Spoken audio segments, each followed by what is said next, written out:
They're assigned by TransUnion, Equifax, and Experian. So those are 3 scores that you're assigned. Now, when it comes to FICO score and credit score, FICO score is the industry standard. So like if you're purchasing a home, if you're buying a car, applying for a credit card, they're going off your FICO score. Okay. The difference is most people are only privy of their Vantage score, which is essentially just like a free version of FICO score. And that is like when you have Credit Karma. Most credit monitoring apps will give you your Vantage score as opposed to your FICO score, which is why a lot of times people will think that they know what their credit score is and they'll go apply for something and they're like, well, Credit Karma was telling me I had a 650, but the car lot is telling me I have a 540.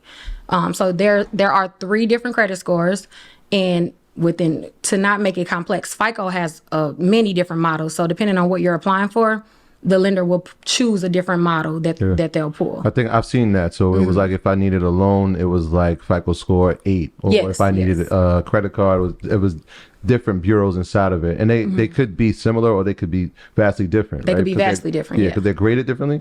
True. So the ones that I like to talk about, because I think that everyone should be aware of these different ones, FICO 8 is the one that's used the most. So especially when you're applying for credit cards, some car and personal loans, they're going to use FICO 8.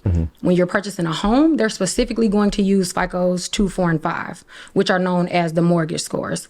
If you're purchasing a car, they're going to use your FICO 6, which is your auto score. Okay. So those are like the 3 most used versions or widely used versions of your FICO score. But the way that I teach credit, when you fix your credit profile, it'll translate across all scores, which is why I don't necessarily like place too much emphasis on the different versions of your FICO score, because if you have a healthy profile, it'll translate regardless of which score is pulled. Keep it healthy. Yeah. So what factors contribute to your personal credit score?